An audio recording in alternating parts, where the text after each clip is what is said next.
Cool.fm is the perfect station for music lovers who enjoy a mix of adult pop, modern country, and classic hits. Our unique blend of different genres creates an awesome listening experience that you won't find anywhere else. With Cool.fm, you don't have to constantly change stations to hear the music you love. Just download the Live 365 app and start listening to our curated selection of modern adult and country hits, as well as the classics you know and love. So tune in to Cool.fm and start enjoying the best of all your favorite music in one place.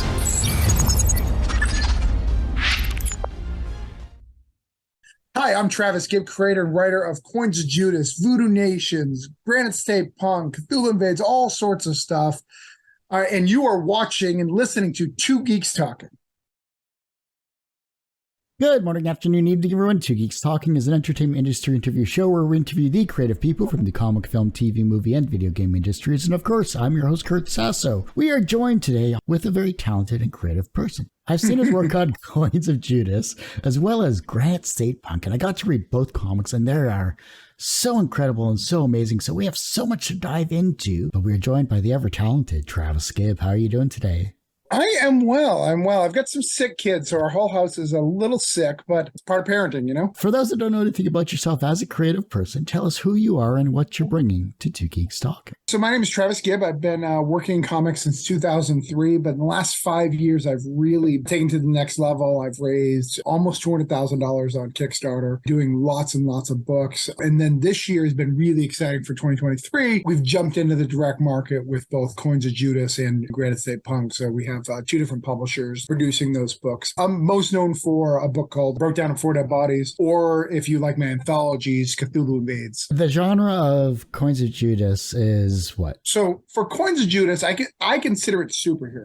It is kind of a more of a Ghost Rider, like Midnight Suns, like Constantine, action adventure superhero book with a brother and sister who have a little bit of like supernatural twist to them. I put it in the superhero genre. It's the closest thing I have to superhero. The genre of Granite State Punk? That is 100% punk. Its own genre altogether. It's punk rock. It is also supernatural. I think they're both supernatural, but that one's more in the veins of like hardcore Vertigo, Constantine, and then Coins of Judas is more DC Comics Constantine, right? They're very different. We want all ages to read this stuff. Another is screw that. We just want everyone to read it. Right.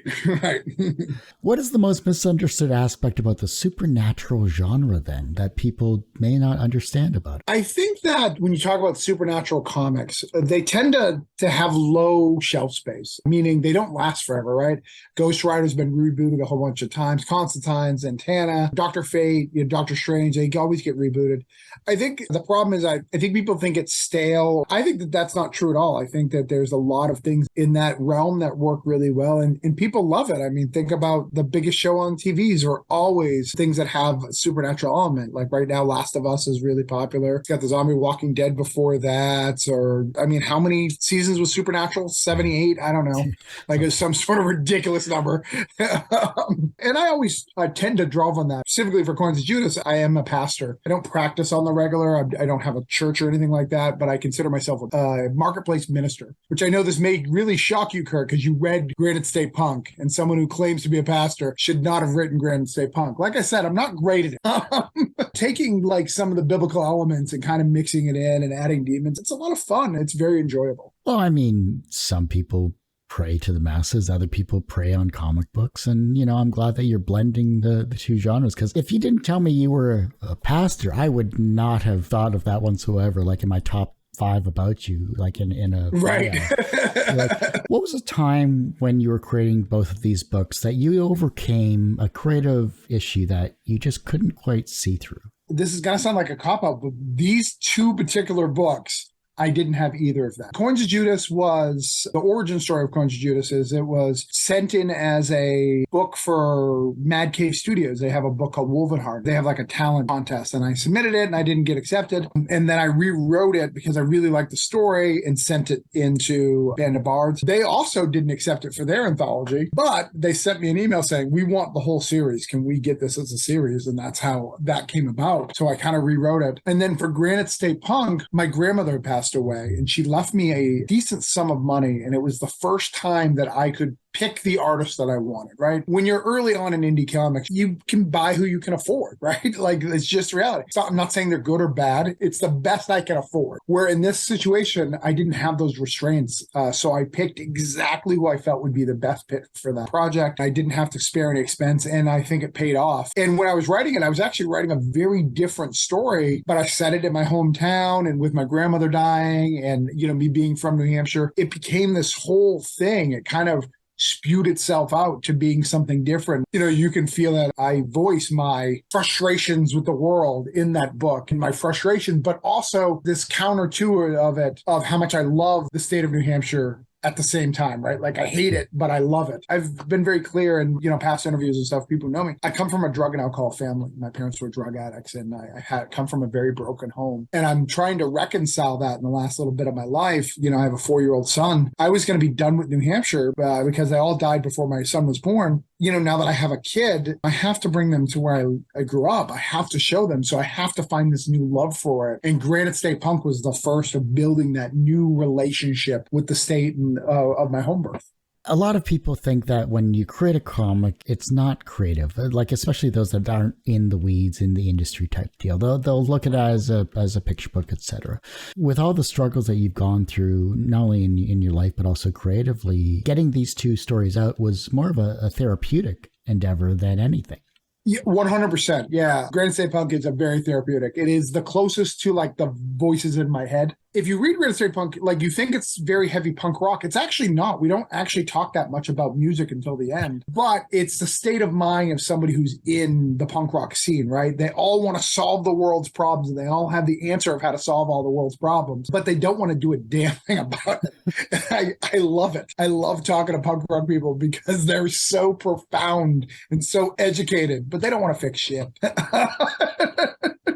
And Coins of Judas, it was so good to be wanted, right? Because I've worked so hard on doing all these Kickstarters. I just put together my last Kickstarter. I've run 27 Kickstarters. Wow. I've written probably about 40 comic books, not all like full issues, anthologies and stuff like that. I've probably been in about 40 books total. Band of Bards really wanted me part of their book, and they wanted me and they trusted me to do it and to put up a 2-issue thing. And we did it, we solicited it, we did it, we put it all together. I sold variant covers, did the whole thing, like a proof that, hey, you are valuable to it. And then I outsold everybody at Band of Bards. I'm their highest selling book, going like, not only is that you have a fan base and you're bringing that to this brand new company, which is such a blessing. Yeah, I've had Tim and Chris on the show in the past couple of times, and yeah, they really focused on the creators that they're bringing in, and they do everything they can to showcase them as well too. So I think that's incredible that you're part of that particular stable.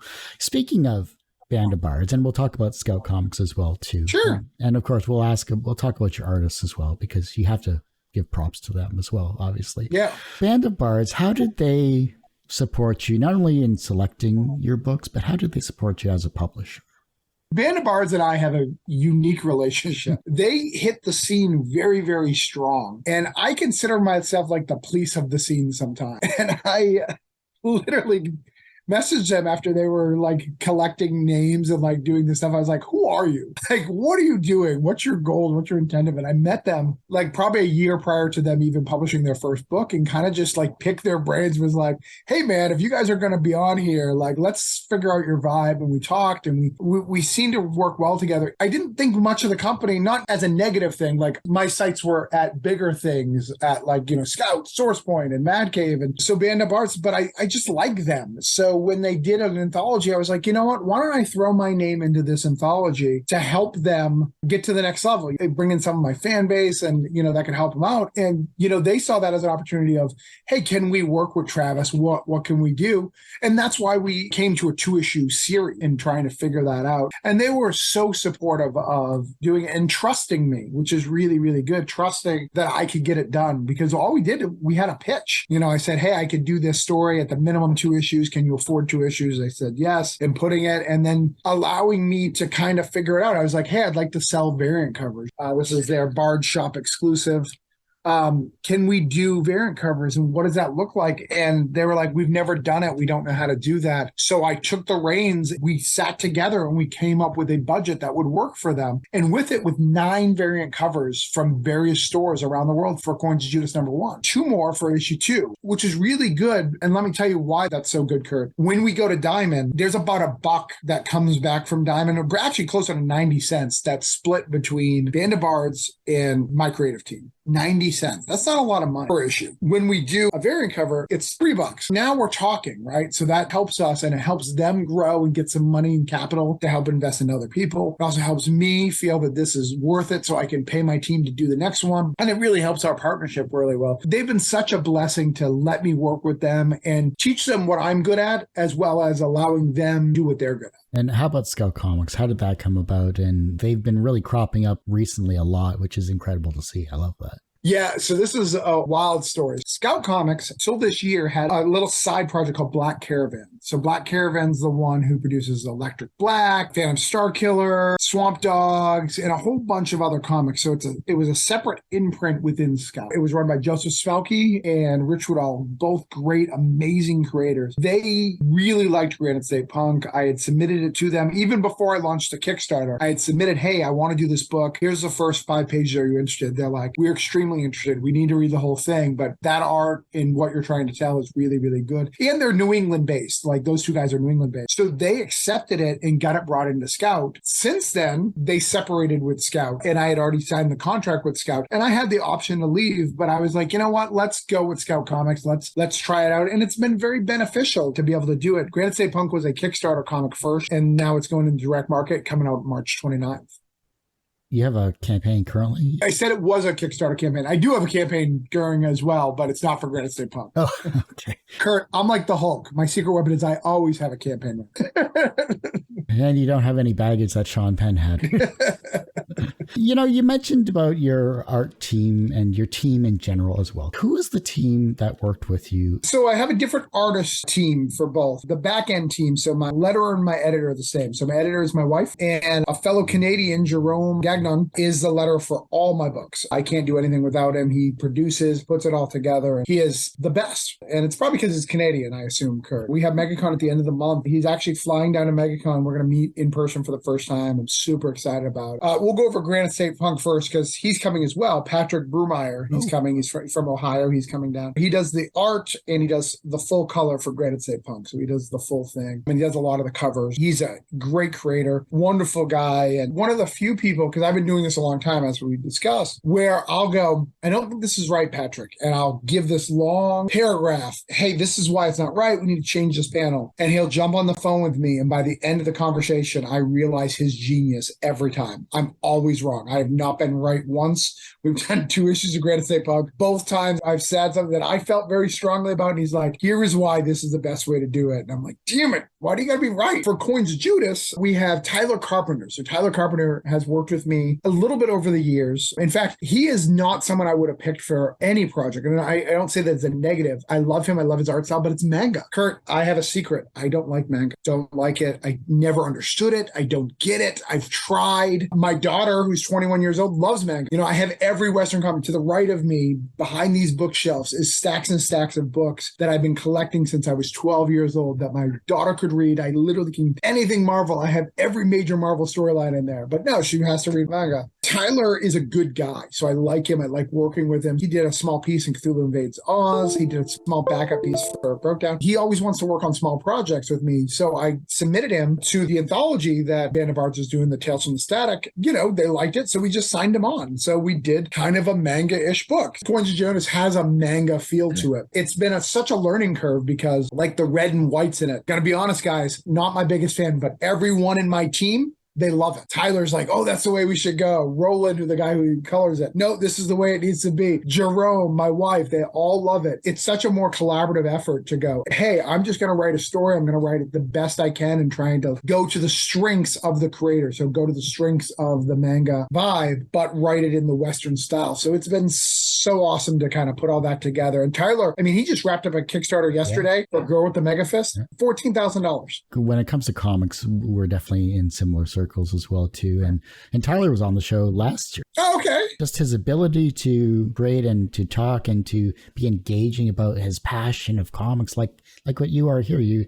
There's a very similar vibe I'm getting from both of you. So that works out very well for an interviewer like myself because you love what you do. Yeah, absolutely. I believe Tyler and I are the type of people we would be making it if nobody's reading it. Luckily, we're both do very well, so people read our stuff. But we just love the medium and we want to learn. We educate ourselves, we change things, and we're willing to do. I'm willing to listen to Tyler, even though I think I know better, and Patrick, both of them. I'm willing to listen to them because I trust them as creative partners, where I can't say that about all my projects. A lot of them, I'm very hands-on. This is the way it needs to be. This is stuff. These two guys have such a passion and they know what they're doing. They are going to get me the best results in this work. What was an early experience where you learned that language had power?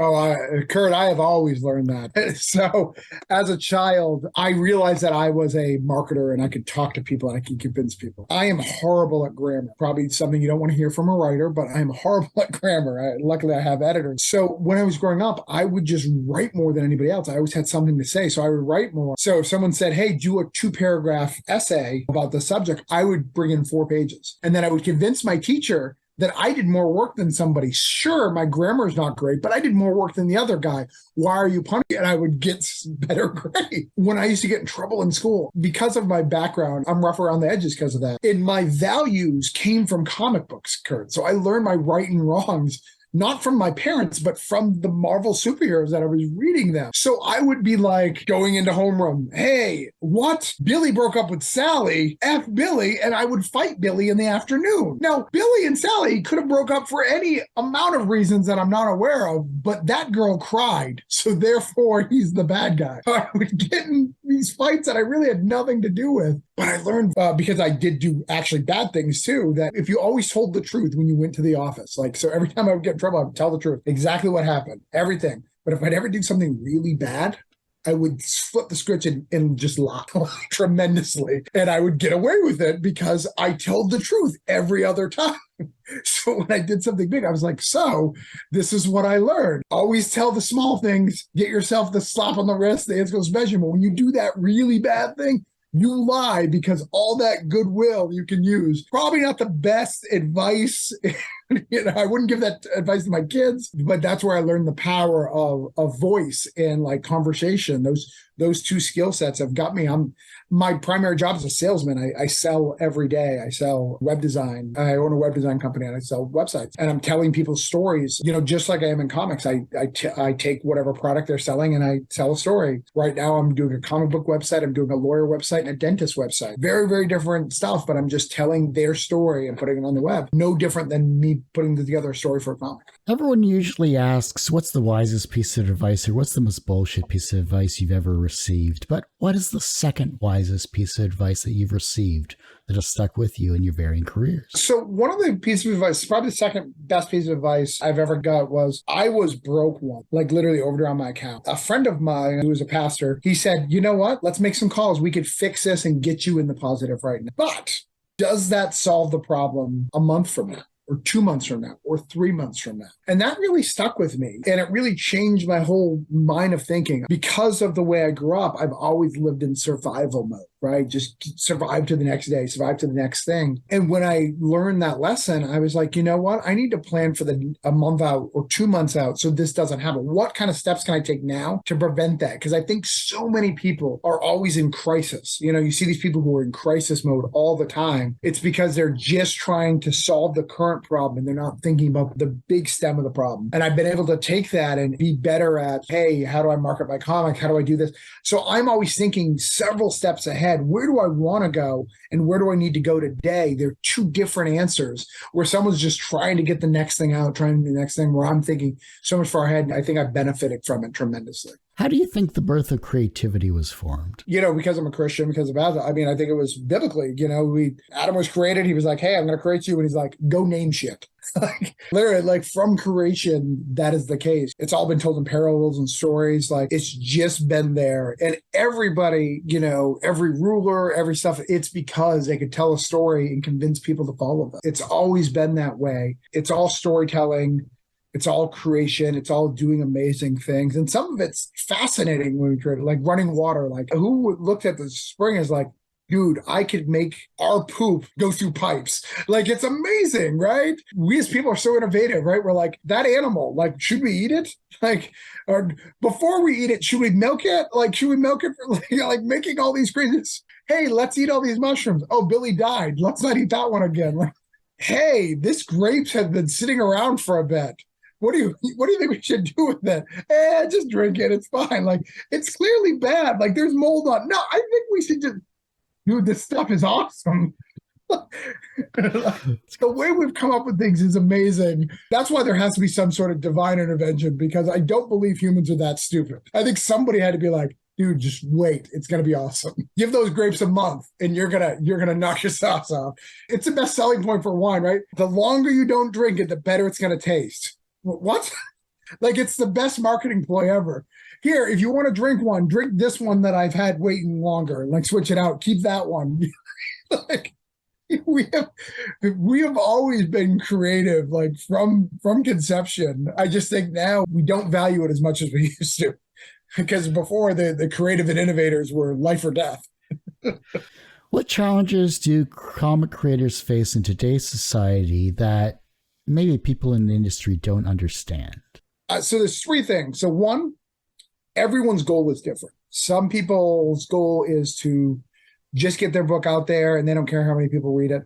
And then some people like me, like, I want to go, the sky's the limit. I want to work for Marvel and DC. I think that's the first thing. So when you're picking up a book, it's not apples to apples. It's all these different things when you're creating a book. Number two, because my goal is Marvel and DC, I am literally busting my ass so I can be fired in 3 years, because the average writer who works for Marvel or DC has a 3-year lifespan. Well, who does that? Would fight for a 3-year lifespan in what people consider a dying industry? It's wild. You have to love it to be able to do it. And then the third one, I don't think they understand the cost. I don't think anybody who's outside of the industry realizes that it costs about $4,000 to create a single book, and that's on the cheap. They don't think of that because they think artists, think of how much I paid. I paid $25 for this print. That's how much you might have paid for the original. It's not the way it works, because these creation and jargon, letters and colors and inkers and all this stuff that you have to put into that. I don't think they understand the cost of it. And then how everyone takes their cut, right? The printer has a $5 book. Now the printer, it's going to cost us $2, $2 to $2.50 to print, right? And then the publisher is going to want half of that, and Diamond's going to want a percentage of that. And then if other people sell your book, they want a percentage, because everybody wants a cut of the pie. So it becomes very, very little profit to make that money back. You have to sell thousands and thousands of books to do that. And the average book sells in the hundreds if you're talking about Kickstarter and not going in the direct market. I think that those are the three things. Everyone has one person that inspired them on their path to where they are today. Who is that for you?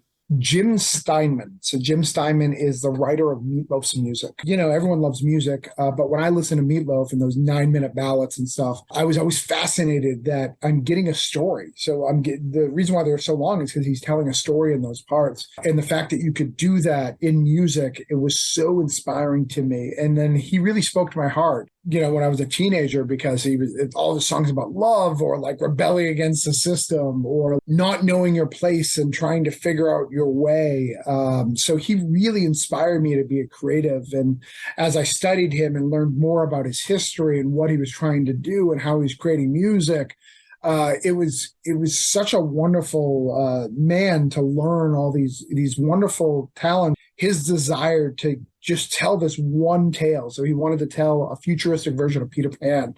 So every song you've ever heard that he's done, and not just Meatloaf, Celine Dion, Bonnie Tyler, they all have Jim Steinman music and stuff. It's all for one big masterpiece that he wanted to put out in the world. And as someone who loves art and that's all I ever wanted to do, is just create one thing that people would like. And he's the guy who inspired me. And he's that guy. From a professional standpoint, you have been in the comic industry for many decades. You've had many, many successful Kickstarter campaigns. You are picked up by, of course, Band of Bards and Scout Comics. So professionally, you're successful in that regard. Do you consider yourself personally successful? Yes. Yeah. That took a long time to accept, but yeah, I do. I think it's hard. I'm not where I wanted to be. I'm a little behind on my path, but I learned very quickly that the more you look at other people who are doing the same road as you, the more you're just going to be upset, because there's a lot of luck that comes into comics. Meaning, you create a story, you created it months ago, and then it happens to fit around something that's going on in the real world. That's going to obviously elevate your story more than if it came out when it doesn't. And looking at all those things, I really got it. But yeah, I do feel I'm successful. I'm so proud of where I'm at as a pro and being able to do that, and people paying for me to make comics and hiring me to do writing gigs. I think I'm very lucky, and I am where I need to be, and I'm at the right level of where I need to be in my career. The reverse of success is failure. How do you deal with your failures? I just don't fail, Kurt. That's the secret. You just don't. No, I take failure bad. Like anything that I let someone down, I take it bad. But how I deal with it is I overcompensate. Like if I'm going to be 100% honest, the reason why you see so many books out by me, because I'm making double anything else. So if I have a failure, it's a mix, a whole bunch of stuff. It's hard to see it, like, because I have so many other things, just trying to get that next level and doing that stuff. But I do believe failure leads to growth. I believe every time you fail, you can take pieces of that to get to your next level, to help you grow as a person and help you grow in your career. The younger generation is looking at your work and then becoming inspired to be creative in their own way. And the fact that you have the younger generation with you looking at your work, not only with your children, maybe you're inspiring them to be creative in some way, shape, or form. How can they inspire the generation that follows them? Ooh. I think it's really hard. I think we're living in a world that's very different from the one I worked out. In my life, I went to high school, then I went to college, and you realize when you go from high school to college that all your friends don't have your back, right? They kind of abandon you as you move on, you kind of outgrow things. I think the younger generation doesn't have that because of social media.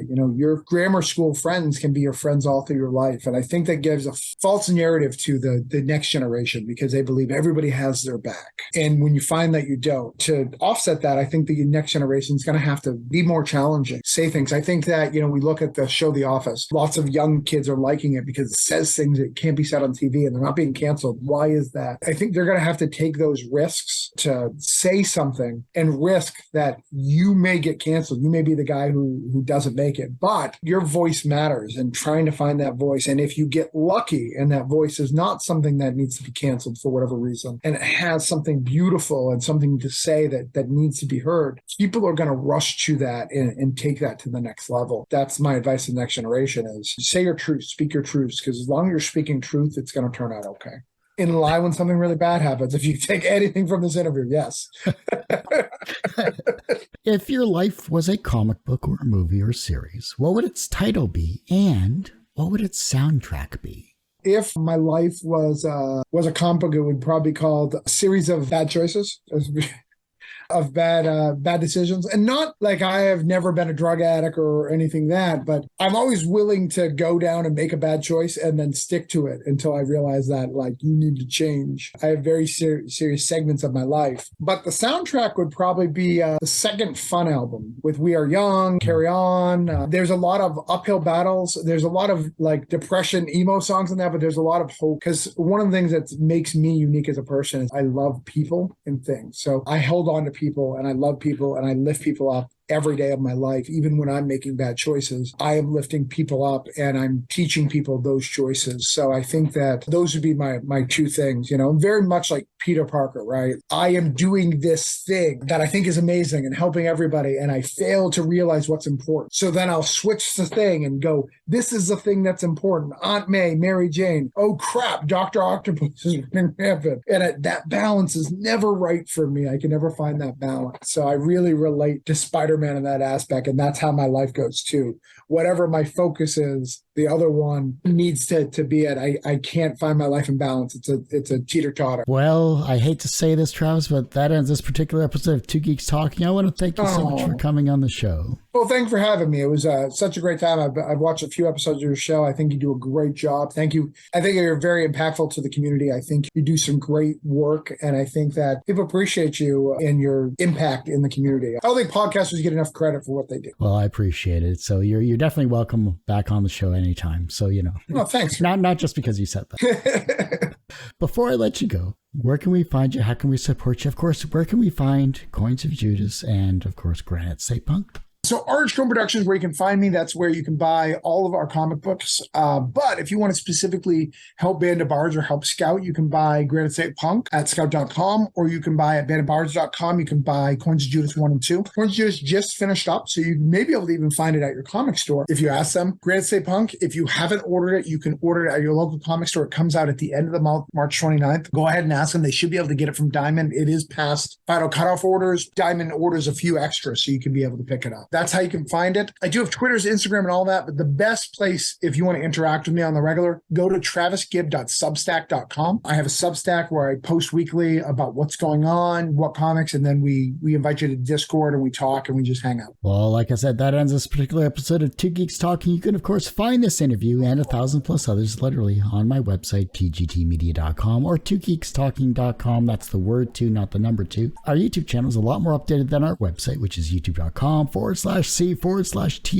Media, and the podcast is back after 12 or so years, which is on twogeekstalking.podbean.com, and you can find it on any audio streaming service. Just search for Two Geeks Talking. And as I say every week, everyone has a story to tell. It's up to me to help bring that out. Thanks for listening and watching on Two Geeks Talking.